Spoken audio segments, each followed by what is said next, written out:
My name is Timothy Huffman. Welcome to the third episode of ECDC Podcast.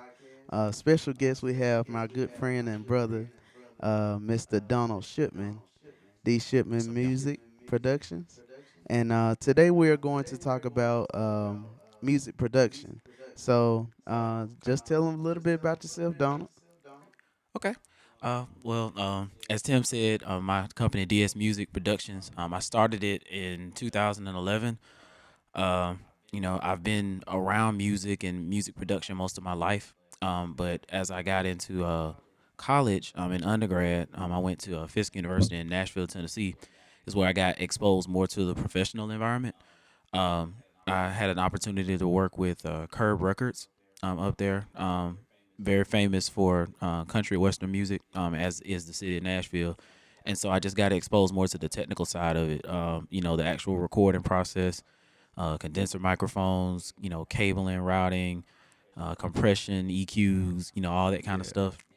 And after spending some time working in that studio and with other various professional artists, I moved back to Birmingham and had to stack my money, do a little work, and saved up money and bought me my first interface and laptop.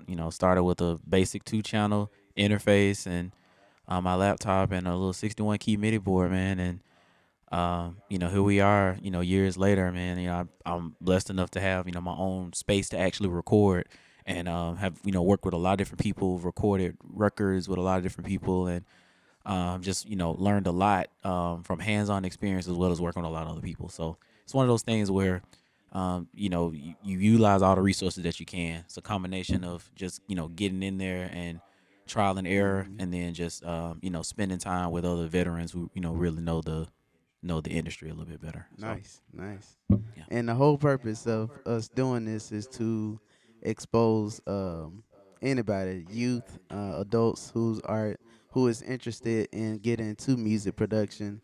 Um, whether it's just recording your original music or Yeah. anything like that. So, because people might not know what resources they can go to. So, this is the whole purpose of doing it and exposing us other people to music production. So, Okay. yeah, Okay. man. That's awesome.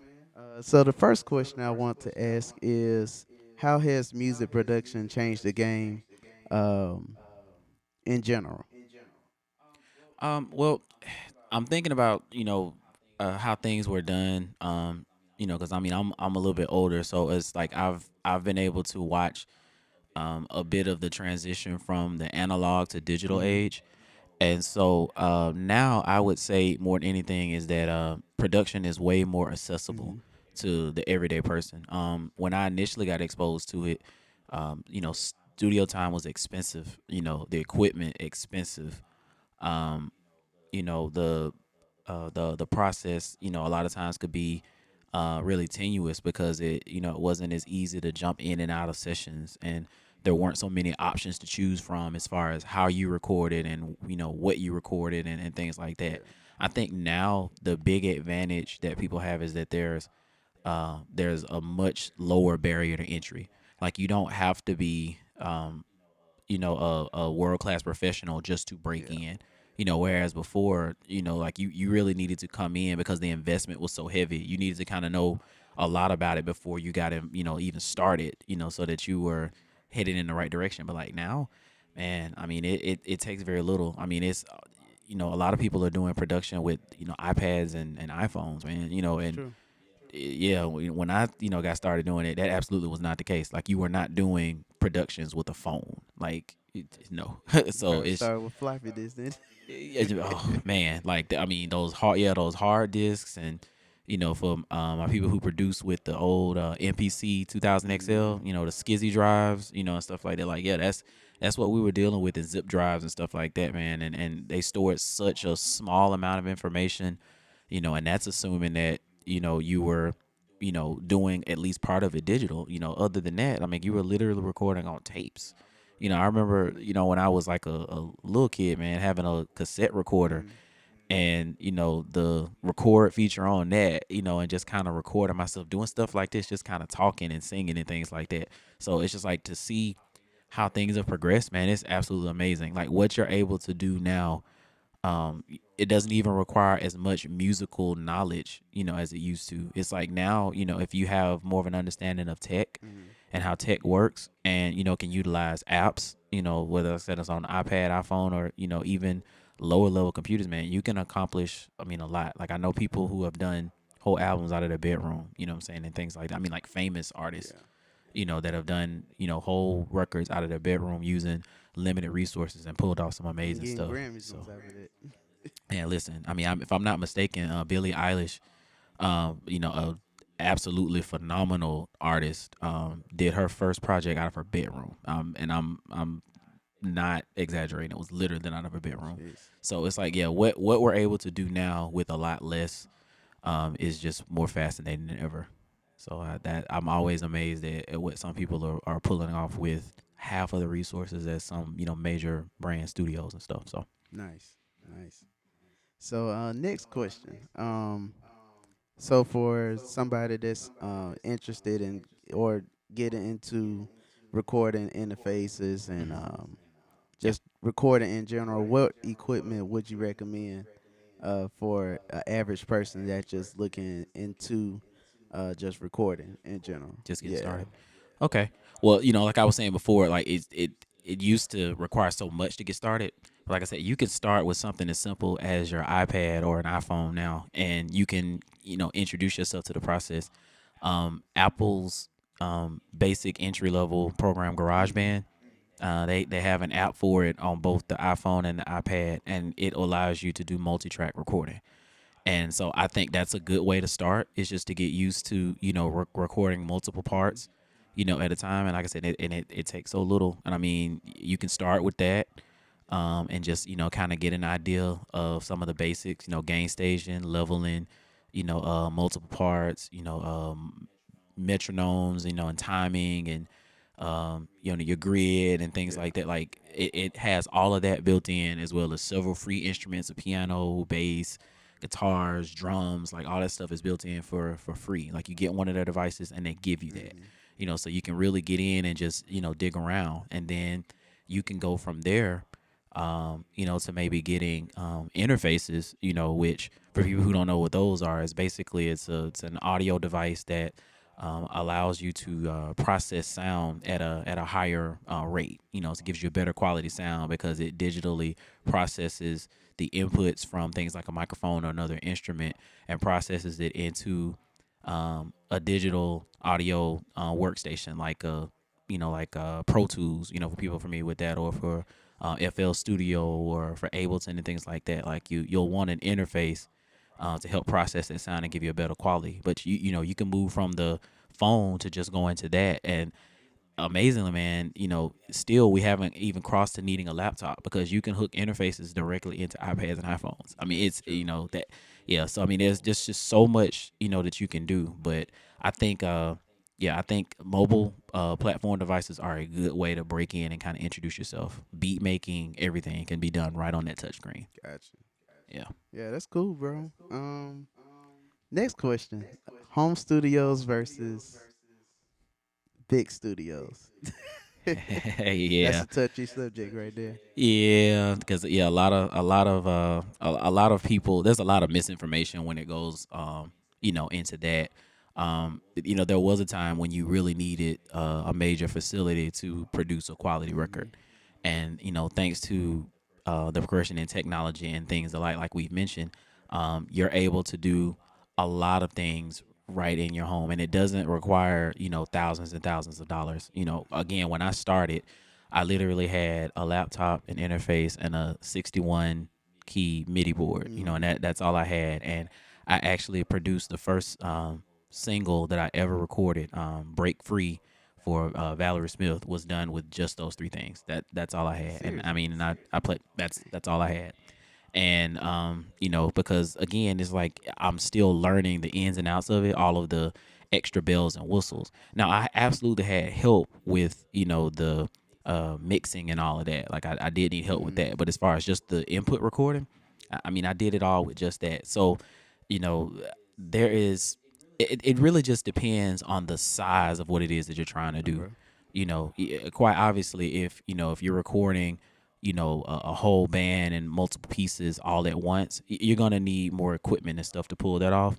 But I mean, for people who are, are hobbyists or they're developing their love for production and recording, and it is nothing wrong with getting you, a monitor.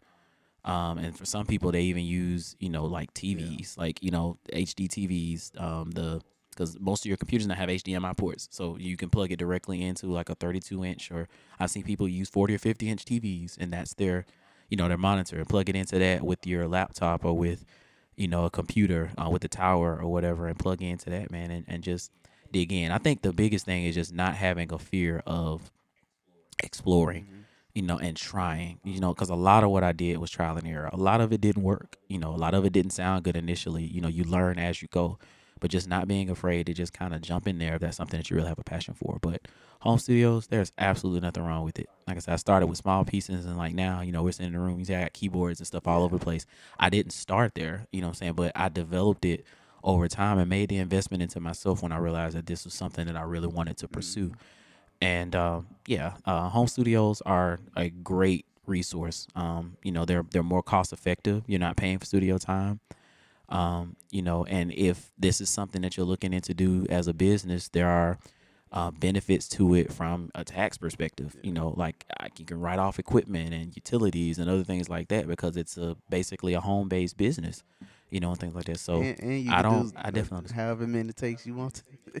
Many takes as you want. You know what I'm saying? And then the only restriction that you would have is if you're close to your neighbors and they can hear you, you might be a little noisy. But I mean, you can even, do some padding and stuff in the room to kind of Hmm. reduce, the noise, which I think you'd want to do that anyway, just to, capture better sound. But yeah, like I'm very, very grateful to be able to record directly at home. And I definitely wouldn't discourage anybody from doing it. And that's not a knock on the big studios because there is a need for that at times, and it's all on the basis of what you're trying to do, and what resources and things you have access to. If there are things that you need that you don't have access to, you may have to go to a big studio if you can't, afford at that moment to buy it. But no, man, I mean, even if you start small, like I said, if it's just you, and an interface and a laptop, man, get in there and create.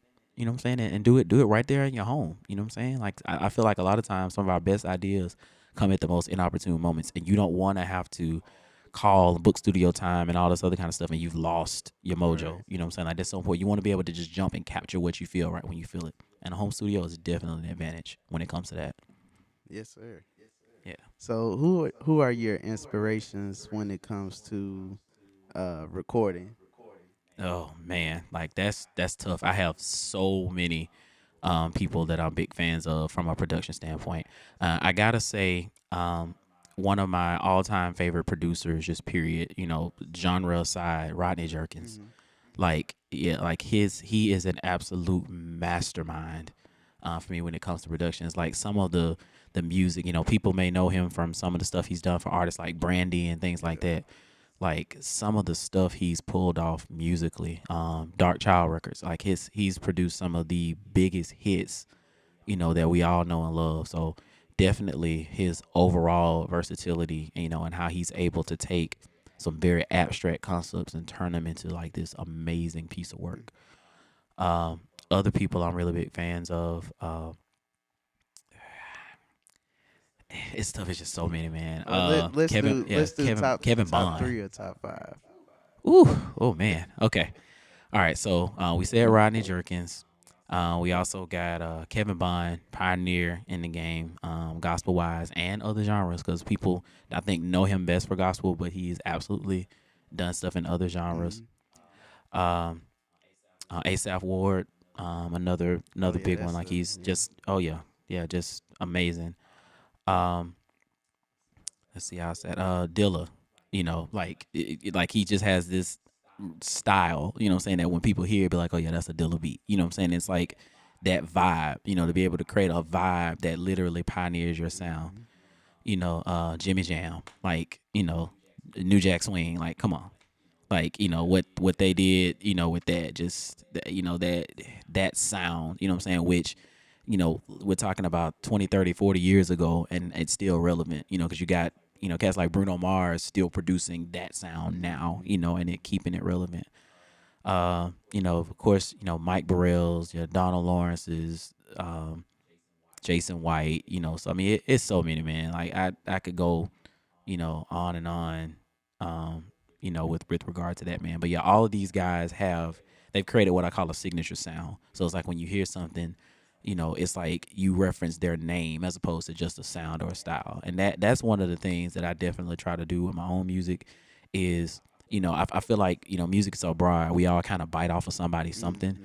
but there's still so much in it that you can develop your own sound. And that's what I'm always like, any of the people that I talk to about it or ask me questions, I'm like, one of the most important things to me is developing your own sound. Like, there's nothing wrong with having an influence. There's nothing wrong with gleaning, off of other people, because I feel like we all do that. But when you can develop your own sound, your own signature to say, this is me, this is how my mind works, and that becomes recognized by your peers or other people who also love Yeah. music, man. Like that's where you get it. But those are definitely the guys that I've listened to over the years that have heavily influenced my approach to the process, whether it's creating or just layering or um, just building a track from an idea. Those are probably my biggest influences. Nice. Nice.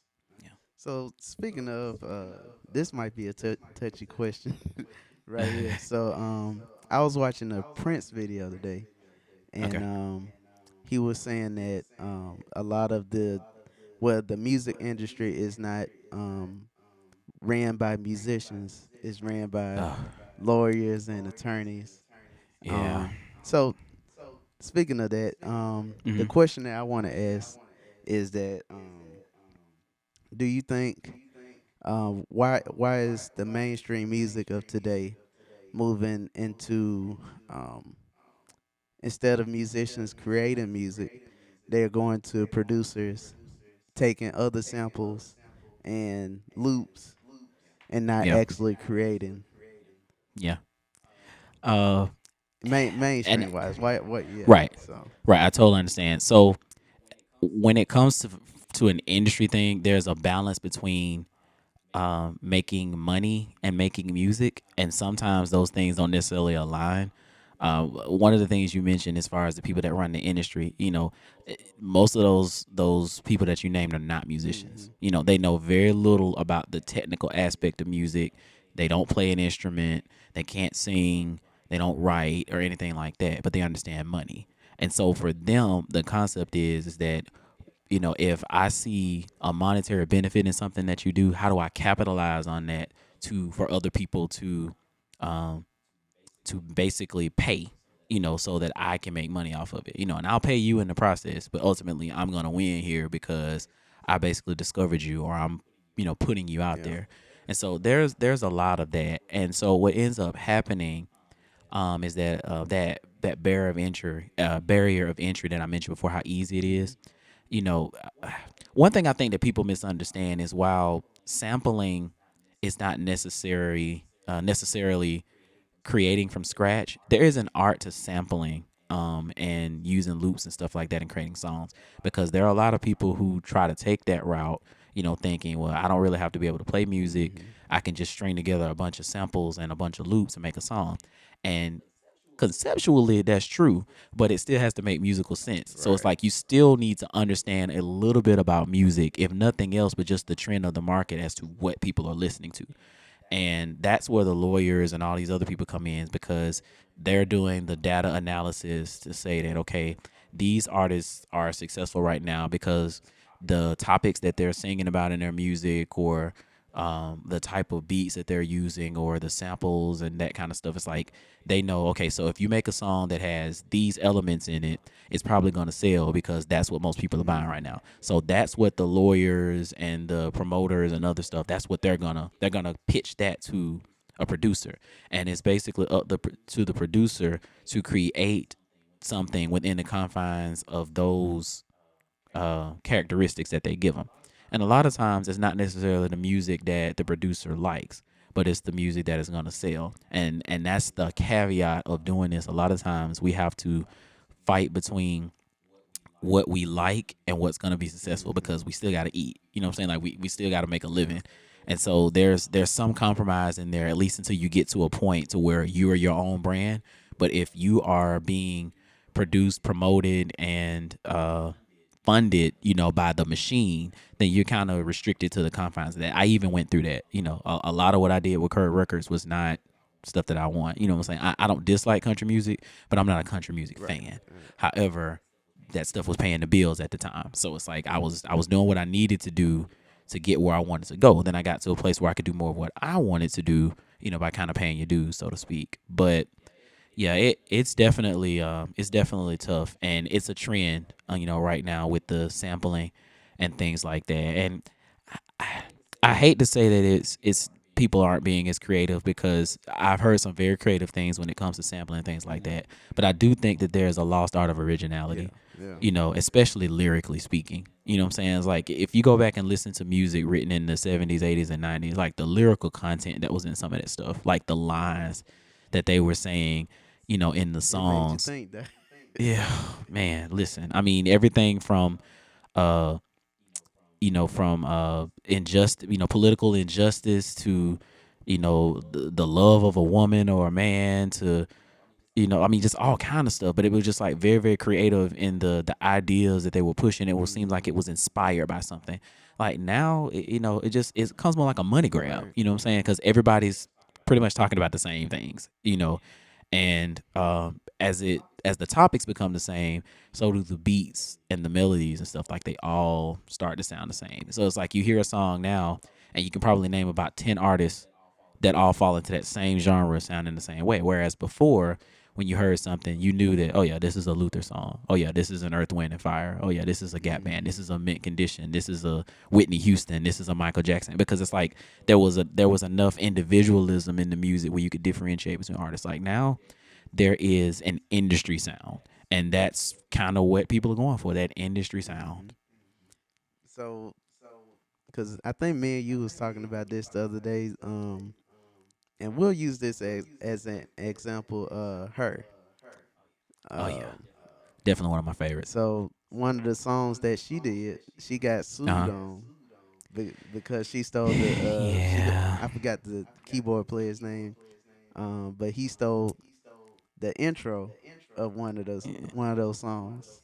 Yeah, I believe it was Focus, yeah, that's Focus. what it was. Yeah. Yep. And I forgot the name because I actually know the keyboard player that played that. He's known, or at least at one point was very well known for playing extremely fast and You see, very, almost very like an talented. Artatum at that point. Yeah, yeah, like he's really, really fast. And yeah, and I saw that and I was like, that's just so sad. But that's so common, in the industry. And that just goes back to having knowledge, of things to be able to properly copyright and document, stuff, because that's important. Like I've had music and stuff stolen from me, like the same way, just because I just didn't know any better. Yeah. And you trust people and assume folks are going to do the right thing, and that's just not always the case. Yeah. People are in this industry very much, looking out for themselves, looking for the next big thing, looking for ways for them to capitalize. And that was one of those unfortunate, circumstances. It looks like, Andre Sims, that's the Yeah. guy's Yeah. name. Yeah, and so it looks like, Andre Sims, brought some awareness to it. And he was like, yeah, like, this song has made a lot of money, and I'm not reaping any of the benefits when I'm, at least, if not solely responsible, partly responsible for creating it. And the idea. You know, Yeah. yeah, exactly. And so that's a very, very common thing that happens. Ed Sheeran, I think he caught heat quite a bit, with Marvin Gaye's family, Hmm. for a couple of his songs. And I think Robin Thicke did too. All out of that same family. And so it's Yeah. like that's another thing when it comes to sampling or borrowing, quote unquote, that you need to, um, give credit to the original creators, Hmm. man. You know what I'm saying? Like don't try to bite off other people's music and, take credit for it as if it's your own original content, man. That's an integrity issue, Yeah. man. And that's just how it is. And it ends up costing you, because I mean you're gonna end up having to pay, a lot of times going backwards, for all of the money that made. So you can end up losing, plus, court fees and attorneys and that stuff, man. It's not worth it. Yeah. Just do the what is it called? The licensing, man. That's all it really takes, and it's easy to get a license. You go to a website and just, pay for it. Pay for it up Yeah. front, Or if you you know. know the person that made it, just talk to call them. That's what I'm saying, right? Especially in that industry, man. It's like these people. I know everybody's not buddy, but it's like, y'all run across each other and Mm-hmm. stuff, man. Just pick up the phone or reach out to their people and say, hey, I want to do a collab, or I'm thinking about sampling, this line from your song, and what do I need to do? How do you feel about that? Just conversation, man. But as people just don't do Yeah, that. unfortunately, Yeah. unfortunately. So I didn't mean to get on the music business too, but Oh no, that's no, that's part yeah, of it, man. It's part of it. yeah. So last question. Uh huh. What makes your music successful, and if you had to go back to do some things uh that you think that could have been better with your music Hmm. production when you first started, Yeah. what would you suggest? I think I mean, to for your first question, as far as just the developmental piece of it, I think the sound over time has matured. One of the things with me personally, as my growth as a musician, is that my mind would hear a million things, and then I in turn would try to play all million of them in one song. And it just like, and a lot of times it was just like, it's the ideas itself are dope, but the execution is Yeah. poor. You know what I'm saying? Because it's like you're not creating any fluidity in the sound. You're just trying to mesh a bunch of ideas. So I think the maturity in my sound between then and now, learning placement, learning, the different volume, for the different instruments. It's like everything can't be out front, because if everything is out front, then that means that, you can't, there's no distinction, there's no separation between, this and that. Gotcha. Yeah, so that's one thing that I'm definitely proud of myself for. The work ethic to understand how to be better, Mhm. in that, and I think if there's anything that I could have done before that would have helped more, it's probably just, having a mentor, a real mentor that could just kind of school and check against some of the things that I was doing, critique me and things like that. I kind of just was winging it, I just felt like with the talent and the experience stuff that I had, that I'll make it. You know what I'm saying? Like I know it may not be perfect, but I'll make it. Mhm. And I just think the benefit of somebody, to actually review the things that I was doing, and kind of walk me through some of the things in the beginning. So I wouldn't have to hit my head on the wall so many Yeah. times. But at the same time, there's a certain benefit, to that too, because I mean those hard lessons that you learn are the ones that really make you. And but I feel like everybody, especially when you listen to music, if you identify with a particular style or particular artist that you really really like, it's having somebody that's experienced in that to kind of mentor you, to help you to develop, your own sound while understanding the style, at the same time. Like that knowledge is so important when it comes to this, and just having that piece, I think definitely could have helped me develop faster, Mhm. and as well as avoid some of the speed bumps and hiccups that I had along the way. Dope. That's dope, man. Yeah. Well, Doc, I appreciate you being a Yes, special sir. guest, Mr. Donald Shipman.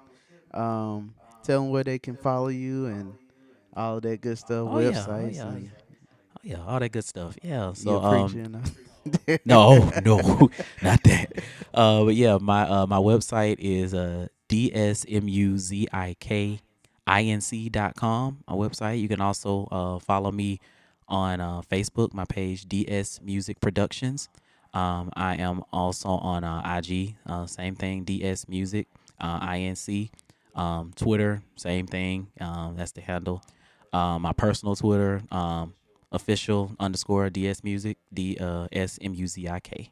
So yeah, follow me on any or all of those. And if you want to collab, want to reach out, want to work on something, learn anything, man, I'm always more than happy to share any knowledge I have. Just reach out, and I will definitely get back to you. Cool. And one more plug too. Hmm. You got a show coming up January 27th. I absolutely do. I have a show at Perfect Note here in Birmingham. It is a tribute to the great Bobby Brown and his style of music. It is going to be it's going to be a lot of fun. That Tim is actually a part of the band that's going to be playing for that. But I'll have a couple of singers. The band is going to be dope, and trust me, this if you're anywhere in the area, or even if you're not, man, you want to get here and check that out. So that's Yeah. there on January 27th next year on a Friday. So yeah, come check us Yeah, I'm out. coming next year with a bang, Doc. That's right. Y'all better go and get your tickets. It'll be sold out before you know it. So Absolutely, we plan on it. yeah. Appreciate you, man. This is Yes, episode sir. 3. Thank you all for tuning in and hope to see you all next year. Merry Christmas, Happy New Year, and all of that. Appreciate it. Thanks, y'all.